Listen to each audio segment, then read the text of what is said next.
Jordan 675 out of level 60 for 100. Level Jordan 675, come to flight level 200. Climb 200, Jordan 675. Hello everyone, welcome back to my channel again and to the new series of Airbus A320 simulator, which aims to give you a brief about basic philosophy of Airbus A320 flight deck and the standard operating procedures. In this very first episode, I am going to power up the aircraft and do the preliminary cockpit preparations. So let's get started. Alright guys, here I am in the cold and dark cockpit of 320, and by looking around I see that all our emergency equipments are in place and good to go. Now let's hop on to the seat by pulling the seat back first and then get in. Okay, so we need to do the safety checks before we switch on any electrical unit. Check landing gear lever is down, throttles idle, engine master switches both off, engine mode selected normal, weather radar is off, predictive wind shear is off, parking brake is on, both our windshield wipers are off. So now we are good to power up the aircraft by switching battery 1 and 2 to auto. Make sure the battery voltage is no less than 25.5 volts, otherwise a charging cycle of about 20 minutes will be required. So switching battery 1 to auto and 2 to auto. Okay, so up next, as we see our GPU is connected, I will switch external power on. Of course we need some lighting now, so dome light bright, some integral light. With this I would also like to tell you that dome light is the only source of lighting in case of emergency electrical configuration. We'll set some glare shield integral lights. Basically you can set the lightings as per your requirements.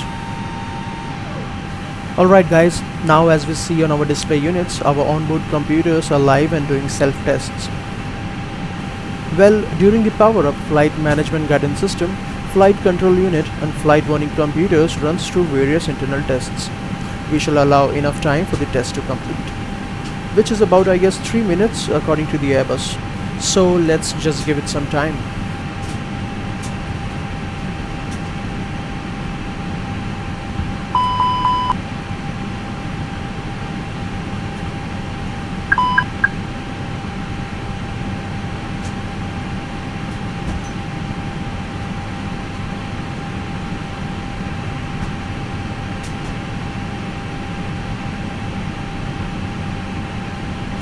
Let's have a look at the pedestal. I'm going to set the brightness for our MCDU. Matter of fact, both the MCDUs.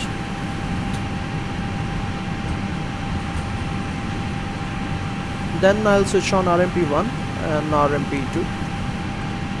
On the ACP, we'll switch inter-add switch to interphone to have the mic hot for intercommunication and interphone reception knob out. We'll need this for CVR test as well. We'll set the pedestal integral light to the full brightness for the purpose of this video and some floodlight. Now let's head to the overhead panel to perform the Apu Fire Test so that we can switch on our auxiliary power unit. On the fire panel, check Apu fire push button is in and guarded. Check agent light off. Now press and maintain fire test push button.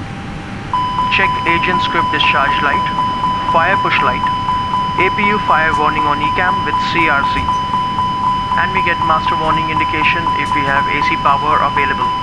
Reset the warning and CRC goes off. So we are good to start the APU, but let me tell you that it's not yet necessary. Usually it's started before the pushback. Also, we unnecessarily burn fuel, but nevertheless, since we don't pay for fuel in simulators, I'm going to get the APU running. APU master switch on. Now wait for at least 3 seconds before selecting APU start push button. Start push button on. Our APU should be up and running in a minute. Now before the pilot monitoring goes out for exterior walkaround, let's check couple of things on ECAM system display. Inlet flap is open now, starter is energized, and after 1.5 seconds the ignition is turned on, and we have rise in exhaust gas temperature and APU speed.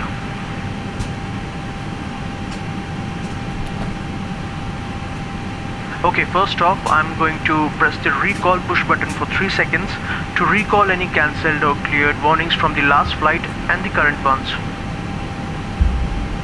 and there are no warnings from the last flight except the one from this one, which is nav TCAS fault, which shall be gone once we align the IRS. Then we call the door page and check for cockpit oxygen pressure, which is 1890 psi in today's case, good enough as per the minimum requirement. This is the pressure for QDM oxygen bottle. Okay, next we call hydraulics page and check for hydraulic reservoir fluid levels, which should be in green range as hydraulics are not powered. Once hydraulics are powered, the pointers will fall down to white range, which is the operating range. And now we call the engine page to check the oil quantity, which is 17.5 quarts, way above the minimum requirement of 9.5 quarts plus the estimated consumption. Then we check flap position on ECAM engine warning display matches with the flap lever position. See that our speed brake is retracted and disarmed. Parking brake is on. And as we see on our triple pressure indicator, we have the brake pressure, which is about 2000 psi, and our accumulator pressure is in green band. If required, we can use the electric pump on yellow hydraulic system to recharge the accumulator. Okay guys, as we see, we have our APU available now. We may disconnect the external power, but it's a good practice to keep it on to reduce the APU load, especially in hot weather conditions.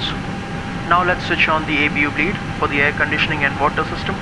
Before that, we need to make sure that there is no pressure in the bleed air system, which we can check on our bleed page. And then here we see that there is no pressure in the bleed system. Let's go ahead and switch on the bleed now.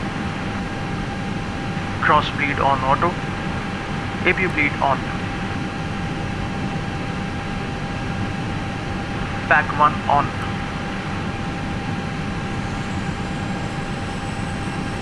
Okay, for the pack flow, since APU is supplying the bleed, pack flow controller select high flow automatically independent of the selector's position. So I am leaving the pack flow normal based on the passenger load for today's flight. And zone temperatures can be set as desired. The center notch is of 24 degrees centigrade and the one notch to the left and right is plus and minus 2 degrees. So this way I am setting each zone to about 23 degrees centigrade. Alright guys, at this stage, after checking technical logbook, MEL and CDL conditions with regards to airworthiness, the pilot in command accepts the aircraft.